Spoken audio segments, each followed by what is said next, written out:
સુરતમાં આર્સેલર મિત્તલ અને નિપ્પોન સ્ટીલના પ્લાન્ટ વિસ્તરણ સામે લોકોનો વિરોધ કરવામાં આવી રહ્યો છે. કંપની પ્રદૂષણ ફેલાવતી હોવાનો ગામ લોકો દ્વારા આરોપ લગાવવામાં આવ્યો છે. જિલ્લા કલેક્ટર અને જીપીસીબી દ્વારા આજરોજ આ લોક સુનાવણી યોજવામાં આવી હતી, જેમાં હજીરામાં સરકારી જમીન કંપનીને આપવા સામે વિરોધ કરવામાં આવી રહ્યો છે.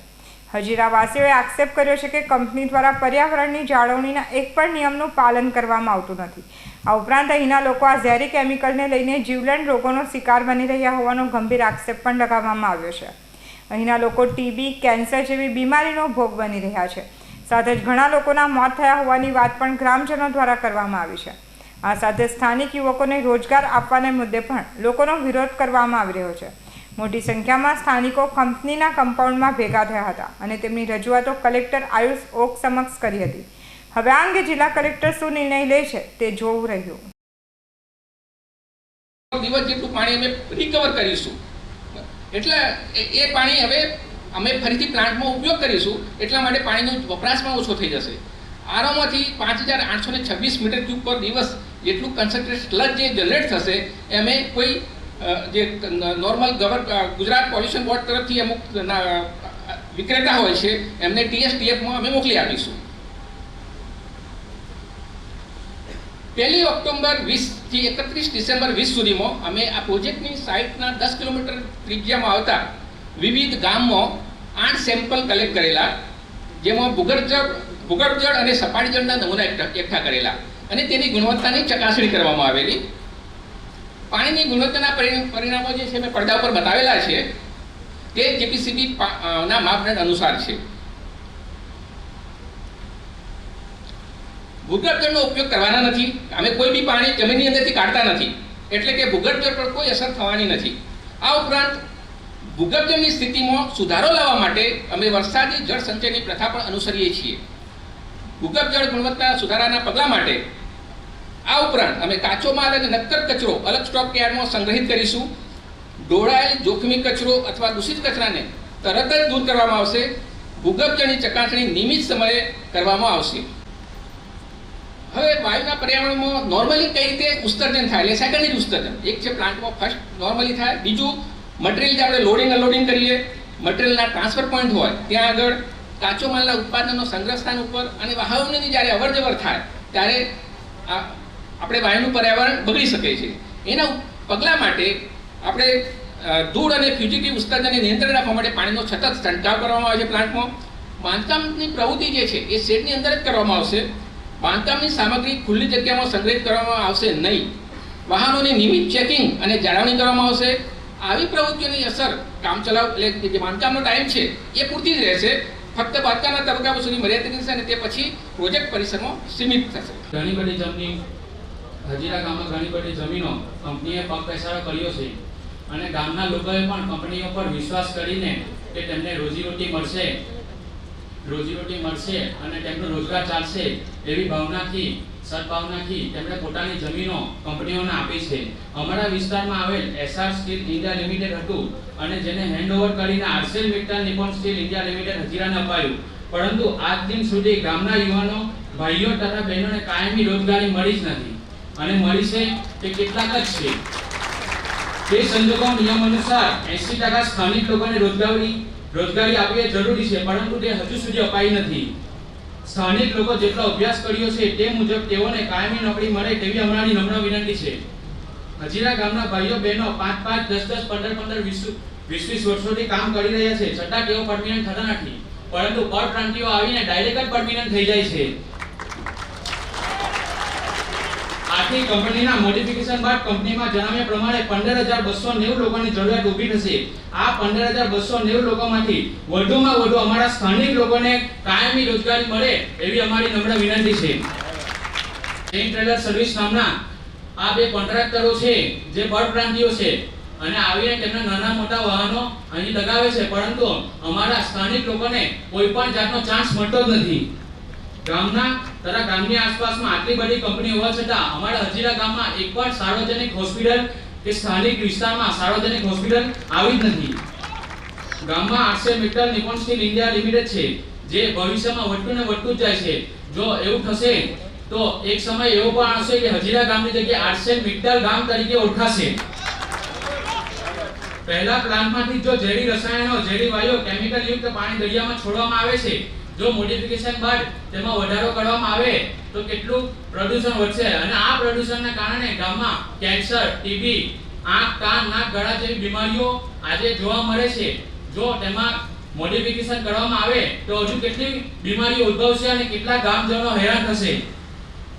જ્યાં વૃક્ષોનું વાવેતર હતું ત્યાં કચરાના મોટા પ્રમાણમાં પહાડો બનાવવામાં આવ્યા છે અને તે કચરાના ડુંગર બનાવવામાં આવે છે અને આ હજારો ટન કચરા તમે ખુલ્લેઆમ જોઈ શકો છો. આ કચરો જ્યાં સંગ્રહ કરવામાં આવ્યો છે ત્યાં વૃક્ષો, પાણી અને જમીનને ભારે નુકસાન થયું છે અને આ જ કચરો જ્યારે અમારા ગામના સ્થાનિક લોકો વણીને ખાતા હતા, રોજગારી મેળવતા હતા, જે લોકો ભણી નથી શક્યા અને તેઓ પોતાની રોજગારી મેળવે છે, પરંતુ તે પણ આજે બંધ કરીને લોકો બેરોજગાર બન્યા છે. આમ જનતાને હું આ બાબતે સ્પષ્ટ જણાવવા માંગુ છું અને મારો મુદ્દો શું છે તમે પહેલા ધ્યાનથી સાંભળો. આ હજીરા પ્લાન્ટ દ્વારા કે તાપી ખૂબ જ નજીક જ્યાં સ્ટીલ પ્લાન્ટનું જૂનું ડિસ્પોઝલ પોઈન્ટ અસ્તિત્વમાં છે ત્યાં પરિણામ ખૂબ જ ઊંચું છે સાહેબ. એસિડિક અને પ્રદૂષિત પાણીમાં જે ઝેરી કેમિકલો છે એ રિપોર્ટમાં છે સાહેબ અને એમાં ખૂબ જ ઊંચું છે સાહેબ. હવે સાહેબ હું આમાં બે શબ્દ વધારે કહીશ કારણ કે સાહેબ અમારા હજીરા વિસ્તારમાં મારા બાપ દાદાઓ દરિયાઈ માછલીને દરિયાઈ લીવો કહેતા હતા અને આજે અમારા હજીરા વિસ્તારમાં આ દરિયાઈ લીવાનું હું પણ ખાઉં છું અને મારા વિસ્તારના તમામ લોકો ખાય છે. હવે મારો મુદ્દો એ છે સાહેબ કે આ પ્રદૂષિત પાણીમાં પર્યાવરણ આબોહવા પરિવર્તન મંત્રાલય સંકલિત પ્રાદેશિક કાર્યાલય ગાંધીનગર EI રિપોર્ટ 2524 દ્વારા કંપનીને જારી કરાયેલ પ્રમાણપત્રો મુજબ ઝીરો એફ્લુઅન્ટ ડિસ્ચાર્જ એટલે કે એક પણ ટીપું છોડવાનું નહીં. એમાં સરકારે ચોખ્ખું લખ્યું છે કે ના પાલન. આ કંપનીએ પાલન કર્યું નથી સાહેબ. આ પાલન ન કરવાથી મારા દ્વારા સાહેબ 84 હેલ્થ ઓફિસર પાસેથી મેં અમારા દામકા, વાસવા, હજીરા વિસ્તારના લોકો જે આ મચ્છી ખાઈ રહ્યા છે સાહેબ અને હું પણ ખાઈ રહ્યો છું તો મારા વિસ્તારમાં લગભગ હાલમાં 80 થી વધુ કેન્સરના દર્દીઓ છે. એ સાહેબ હું નથી કહેતો, આપણા સરકારી મેડિકલ ઓફિસર કહે છે સાહેબ. વાસ્તવમાં ખરેખર બહુ ગંભીર પરિસ્થિતિ છે એટલે આનો મને વિગતવાર ઓન રેકોર્ડ પુરાવો જોઈએ. हमें जो ईसी जो मिला है उसमें इसेडेल्डी ज़रूर लिखा है लेकिन उस टाइम प्रोजेक्ट का विस्तार हुआ नहीं था इसलिए हम वो इम्प्लीमेंट नहीं कर पाया था. लेकिन जो डिस्चार्ज जो तापी में उसमें जो परमिशन है वो ट्रीटमेंट के बाद है. सो मतलब है कि वो पूरा ट्रीट करके उसका जो कंप्लीट पानी जो क्लियर करके बाहर भेज रहा है. उसके बाद हम अभी इस परियोजना में हम इसे डेली इम्प्लीमेंट कर रहा है. वो उसका टेक्निकलिटी ये है कि ये जो 20,000 मीटर क्यूब पानी जो छोड़ रहा है उसका हम रिवर्स ऑस्मोसिस प्लांट लगा रहा है. वो रिवर्स ऑस्मोसिस प्लांट में हम जो पानी जो बाहर आएगा वो पानी हम प्लांट में दोबारा यूज़ करेंगे. उसके बाद जो उसमें जो डिस्चार्ज है उसको ड्राई करके वो बेचेंगे. ये हमारा अभी का परियोजना में ये इंक्लूडेड है. सो ये हम विनती सबमिट करना चाहते हैं. ઉપરાંત લોકસુનાવણી દરમિયાન અંદાજિત અમોને 9 જેટલી લેખિત અરજીઓ પણ મળેલી છે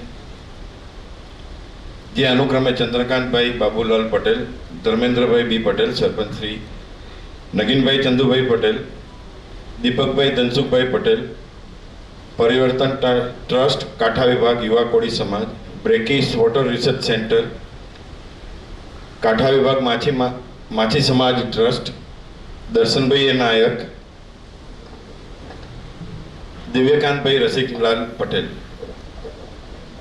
તેમજ અત્રેથી આપવામાં આવેલા પ્રત્યુત્તરોનો તેમજ જે લેખિત રજૂઆતો લોક સુનાવણી પહેલાં મળેલી છે તે તેમજ દરમિયાન મળેલી છે તે તમામના પરિયોજનાના સંચાલકો દ્વારા આપવામાં આવનાર જવાબો આ તમામનો સંકલન આજની આ કાર્યનોંધમાં થશે અને એ કાર્યનોંધ સરકારશ્રીમાં આગળની કાર્યવાહી માટે જશે. અત્રે હું બે જ બાબત આપને વધારે કહેવા માંગુ છું કે જે રજૂઆતો કરવામાં આવી છે તમામનો એમની લાગણી સાથેના શબ્દો સહ કાર્યનોંધમાં સમાવેશ થશે. એક. બીજું, 10 કિલોમીટરની ત્રિજ્યા કરતા બહારના વિસ્તારના અનુક્રમે 2 રજૂઆતો અમને અહીંયા મળેલી ખેડૂત સમાજ તરફથી. મારી આ બંનેને વિનંતી છે, જયેશભાઈ લેખિતમાં પણ આપ્યું છે. અત્રે ઉપસ્થિત તમામ સ્થાનિકોની લાગણીઓ અને એમની જે રજૂઆતો છે એને વાચા મળે માટે એમની વિનંતી અને જાહેરનામા મુજબ ગ્રાહ્ય રાખવામાં આવી છે. આપની મૌખિક રજૂઆતો આપની અત્રેથી સ્વીકાર કરવામાં નથી આવી, પરંતુ લેખિત રજૂઆત છે તો એનો કાર્યકારી નોંધમાં સમાવેશ પ્રત્યુત્તર સાથે થશે અને આપને પ્રત્યુત્તરનો જવાબ પણ પરિયોજનાના સંચાલકો દ્વારા આપવામાં આવશે, જે આપ ધ્યાન પર લેવા મારી વિનંતી છે. અંતમાં વિશેષ કોઈ રજૂઆતો ના હોય તો માનનીય અધિક જિલ્લા ન્યાયાધીશ શ્રીની અનુમતિથી અને આપ સૌનો ખૂબ ખૂબ હૃદયપૂર્વક આભાર માનીને હું આજની આ લોક સુનાવણી સંપૂર્ણ થયેલ જાહેર કરું છું. સૌનો ખૂબ ખૂબ આભાર.